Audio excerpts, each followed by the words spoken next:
दोस्तों, आज के वीडियो में हम आपको बताएंगे विश्व हिंदी दिवस और हिंदी दिवस के बारे में कुछ ऐसी बातें जो शायद आपको पता नहीं होगी। सबसे पहले तो मैं आपको बताना चाहता हूँ कि विश्व हिंदी दिवस और हिंदी दिवस अलग-अलग है और दोनों अलग-अलग तारीखों पे मनाए जाते हैं। लेकिन क्यों? तो आइए शुरू करते हैं।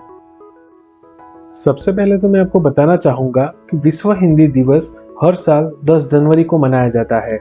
विश्व हिंदी दिवस मनाने का मुख्य उद्देश्य हिंदी भाषा का प्रचार और प्रसार करना है एवं अंतर्राष्ट्रीय भाषा के रूप में हिंदी को पेश करना है। विदेशों में स्थित भारतीय दूतावास विश्व हिंदी दिवस को विशेष रूप से मनाते हैं। इतना ही नहीं, बल्कि इस दिन सरकारी कार्यालयों में विभिन्न विषयों पर हिंदी में व्याख्यान आयोजित किए जाते हैं। विश्व में हिंदी के विकास के लिए और हिंदी का प्रचार करने के लिए विश्व हिंदी सम्मेलन की शुरुआत की गई थी। दोस्तों, मैं आपको बता दूं कि सबसे पहला विश्व हिंदी सम्मेलन 10 जनवरी 1975 को नागपुर में आयोजित किया गया था। तभी से इस दिन यानी कि 10 जनवरी को विश्व हिंदी दिवस के रूप में मनाया जाता है। अब बात करते हैं हिंदी दिवस की, जो हर साल 14 सितंबर को मनाया जाता है। 14 सितंबर 1949 में आयोजित संविधान सभा में यह निर्णय लिया गया कि हिंदी केंद्र सरकार की मुख्य और आधिकारिक भाषा होगी, क्योंकि भारत के ज्यादातर क्षेत्र में हिंदी भाषा बोली जाती थी। लेकिन भारत के कुछ क्षेत्र ऐसे थे जहां पे हिंदी भाषा ना तो बोली जाती थी और ना ही पढ़ाई जाती थी।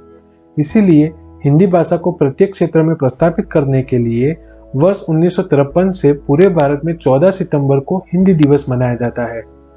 एक और महत्वपूर्ण बात दोस्तों, स्वतंत्रता के बाद हिंदी को राजभाषा बनाने के लिए काका कालेलकर, हजारी प्रसाद द्विवेदी, सेठ गोविंददास जैसे साहित्यकारों को साथ में लेकर व्योहर राजेंद्र सिंह ने अथाक प्रयत्न किए थे। 1918 में गांधी जी ने अखिल भारतीय हिंदी सम्मेलन में हिंदी भाषा को राजभाषा यानी कि मुख्य भाषा बनाने का प्रस्ताव रखा था। गांधी जी हिंदी भाषा को जनमानस की भाषा भी कहते थे।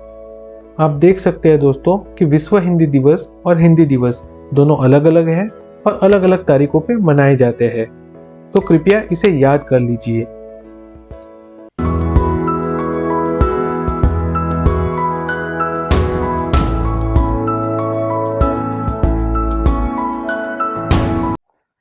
आपको हमारी यह चैनल पसंद आई है तो इसे लाइक कीजिए, शेयर कीजिए और सब्सक्राइब करना बिल्कुल मत भूलिएगा दोस्तों। धन्यवाद।